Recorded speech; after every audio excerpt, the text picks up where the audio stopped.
Hello everybody. तो आज हम क्लास 10th हिस्ट्री का chapter 5 the age of industrialization ये पढ़ने वाले हैं। तो चलिए शुरू करें। चलिए, तो शुरुआत में ही एक फिगर दिया हुआ है, पिक्चर है down of the century, ET Paul music company New York. तो ईटी पॉल म्यूजिक कंपनी ने सन 1900 में म्यूजिक की एक किताब पब्लिश की थी, जिसकी कवर पेज पर दी गई तस्वीर में नई सेंचुरी के उदय यानी कि डॉन ऑफ द सेंचुरी का ऐलान किया था। जैसा कि आप इस पिक्चर में देख सकते हैं, तस्वीर के बीच में एक गॉडेस यानी कि एक देवी की तस्वीर है।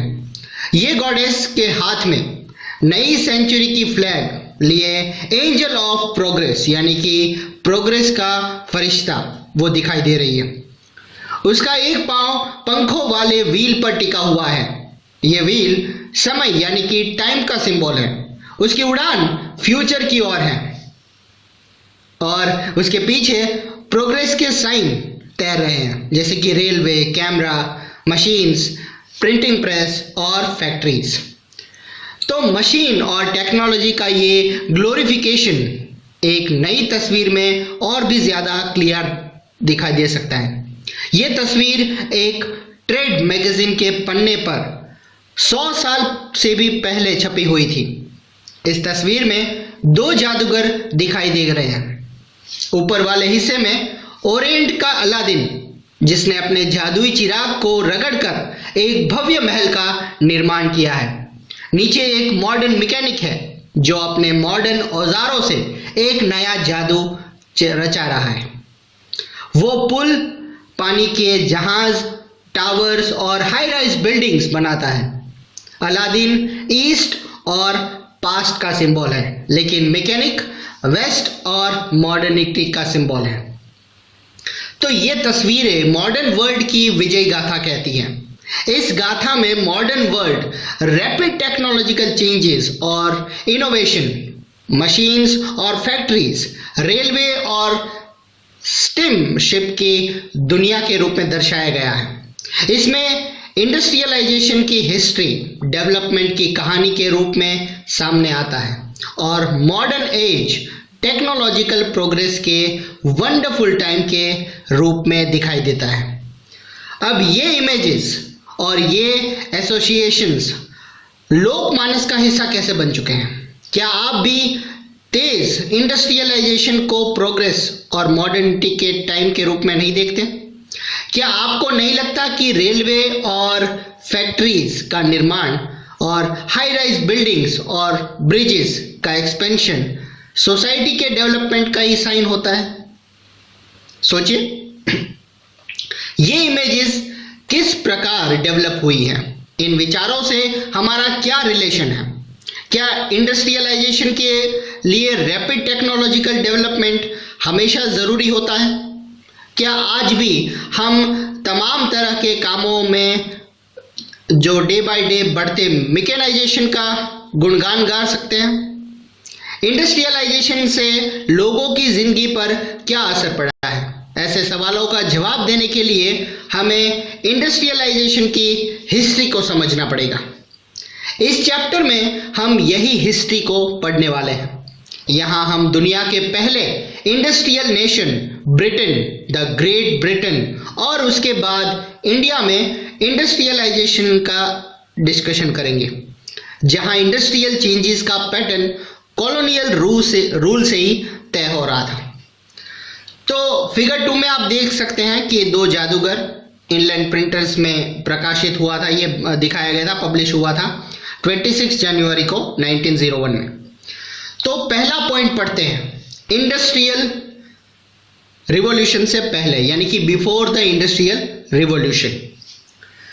तो इंडस्ट्रियलाइजेशन को अक्सर हम फैक्ट्रीज के डेवलपमेंट के साथ ही जोड़कर देखते हैं। जब हम इंडस्ट्रियल प्रोडक्शन की बात करते हैं तो हमारा आशय फैक्ट्रीज में होने वाले प्रोडक्शन से होता है, और जब हम इंडस्ट्रियल वर्कर्स की बात करते हैं तो हम फैक्ट्रीज में काम करने वाले वर्कर्स की ही बात करते हैं। इंडस्ट्रियलाइजेशन की हिस्ट्री अक्सर फैक्ट्रीज की स्थापना से शुरू होती है कि पहली फैक्ट्री कब शुरू हुई। इस सोच में एक प्रॉब्लम है। दरअसल इंग्लैंड और यूरोप में फैक्ट्रीज की स्थापना से भी पहले ही इंटरनेशनल मार्केट के लिए बड़े पैमाने पर इंडस्ट्रियल प्रोडक्शन होने लगा था। सरप्राइज ना, बिना मशीन के इंटरनेशनल मार्केट में इंडस्ट्रियल प्रोडक्शन कैसे पॉसिबल है? चलिए देखते हैं। ये प्रोडक्शन फैक्ट्रीज में नहीं होता था। बहुत सारे हिस्टोरियंस इंडस्ट्रियलाइजेशन के इस फेज को प्रोटो यानी कि प्री इंडस्ट्रियलाइजेशन का नाम देते हैं। तो 17th और 18th सेंचुरी में यूरोपियन टाउन्स के मर्चेंट्स गांवों की तरफ रुख करने लगे थे। वे किसानों और आर्टिसंस को पैसे देते थे और उनसे इंटरनेशनल मार्केट के लिए प्रोडक्शन करवाते थे। उस समय वर्ल्ड ट्रेड के एक्सपेंशन और दुनिया के अलग अलग भागों में कॉलोनीज की स्थापना के कारण चीज़ों की डिमांड बढ़ने लगी थी। इस डिमांड को पूरा करने के लिए सिर्फ टाउन्स में रहने वाले या रहते हुए प्रोडक्शन नहीं बढ़ाया जा सकता था। वजह यह थी कि टाउन्स में अर्बन क्राफ्ट्स और ट्रेड कम्युनिटी काफ़ी पावरफुल थी। ये कम्युनिटी प्रोड्यूसर्स के एसोसिएशंस होते थे। कम्युनिटी से जुड़े प्रोडक्ट और आर्टिसंस को ट्रेनिंग देते थे, प्रोड्यूसर्स पर कंट्रोल रखते थे, कंपटीशन और प्राइस तय करते थे और ट्रेड में नए लोगों को आने से रोक लेते थे। रूलर्स ने भी अलग अलग कम्युनिटी को खास प्रोडक्ट और प्रोडक्शन और ट्रेड का मोनोपोली दिया हुआ था, वो बनाए रखी थी।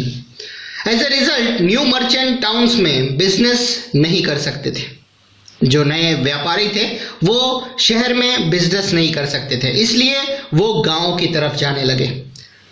गांव में गरीब पीजेंट और आर्टिसंस मर्चेंट के लिए काम करने लगे। जैसा कि आपने पिछले साल की टेक्स्ट बुक में देखा, ये एक ऐसा टाइम था जब खुले खेत में काम करना अब काम ही खत्म हो गया था और कॉमन्स की बाड़ाबंदी होती जा रही थी।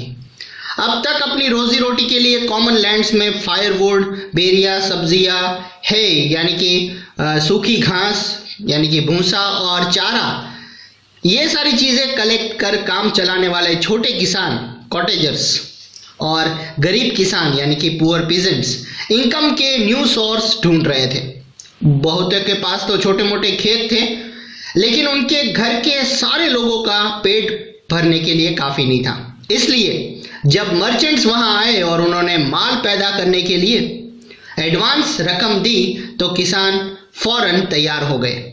मर्चेंट्स के लिए भी काम करते हुए, गांव में ही रहते हुए वो अपने छोटे छोटे खेतों को भी संभाल सकते थे।